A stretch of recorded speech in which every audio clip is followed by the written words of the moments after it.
You can make use of ChatGPT in your PhD literature review without compromising your ethics or integrity, and I'm going to show you 3 ways in which you can do that. I'm Dr. Elizabeth Yardley, and I've been working as an academic for the last 20 years. Now, in that time, there have been oodles of tech innovations that have made life so much easier for PhD students and academics alike. The internet, Google Scholar, automatic transcription software, etc. But by far the biggest shake-up has been AI in general and ChatGPT in particular. And oh my goodness, there are so many ways in which you can use it as a PhD student. Now, we shouldn't be using it to do our work for us, to do our writing for us, that kind of goes without saying. But there are plenty of ways in which it can save you time, help you smash through writer's block, and enhance the quality of your writing. So let's get into it. The first thing it can help you with is writing concisely. Do you ramble? Do you waffle? Do you struggle to just get to the point and end up writing way more words than necessary? Well, you can call on ChatGPT to help you with that. And like most things in life, what you put into ChatGPT determines what you get out of it. So you've got to be really detailed with what you tell it and incredibly specific in terms of how you want it to help you.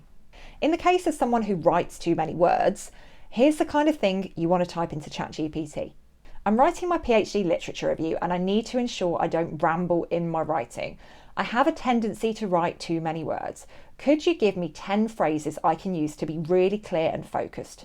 So this is great. You're telling it you're doing a PhD literature review, you've told it what your problem is, that you write too much, and you've asked it to perform a specific task for you. You've asked it to create 10 phrases you can use to stay focused. So we ask and ChatGPT delivers. Marvellous. So here you have some phrases that you can print out, screenshot, and just keep by your side while you're writing your literature review. And they are going to help you stay focused and on point. Next up, structure. Structure is a bugbear for most PhD students. Figuring out how to structure your literature review can be a real pain, and you go around in circles trying to figure it all out. So ChatGPT to the rescue again. Let's assume that you're at the start of your PhD journey and you want to explore some potential headings to use in your literature review. So again, we need to be specific. In relation to this one, this involves telling ChatGPT your working title and how many headings you want it to generate for you. So you might say something like this: I'm writing a literature review for my PhD, which is titled Young Women's Experiences of Graduate Employment in the Automotive Industry. Qualitative insights into the first 3 years in employment. Please suggest between 10 and 15 headings to help me structure my literature review. So here we are. It's generated some initial headings we can use for guidance and inspiration, and it might have even come up with things you hadn't even thought of before. Now, that is a lot of headings, but for somebody at the start of their literature review, I think this is absolutely fine. I always think it's good to start with a larger number of headings and then narrow them down and condense them over time until you get to the ideal between 3 and 5 main headings, which I've talked about in this video. But to get started, this long list of headings that ChatGPT has generated is quite a good place to begin. It's something to start with, it's something to work from. Next up, going off on a tangent. Going off on a tangent is a really easy thing to do in your PhD literature review because you're reading so much stuff and it's all really interesting. However, you can find yourself disappearing down a rabbit hole.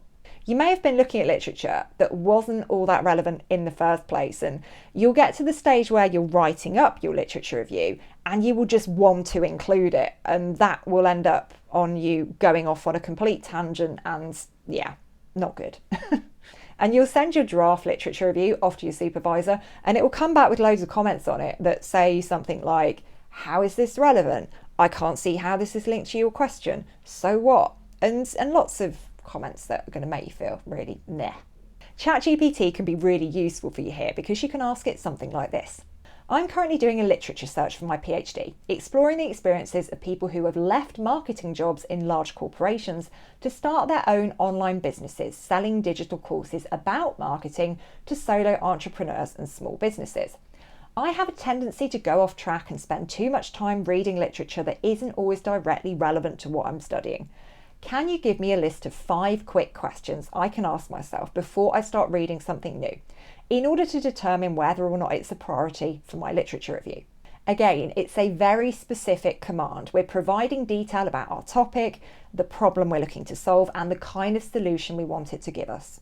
And it comes back with this. It gives us these points that we could turn into a little checklist. Fantastic.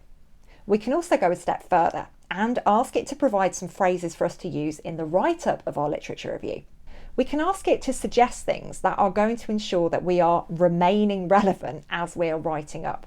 And that would look something like this. Can you provide me with some sentence starters and phrases I can use in my literature review to help emphasise the relevance of the points I'm making, which include the key elements of my research topic?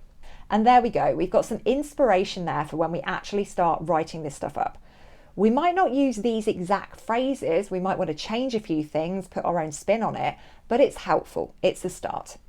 I hope you found that helpful. Feel free to drop your questions in the comments and also let me know if there are other ways in which you've used ChatGPT to help with your PhD literature review.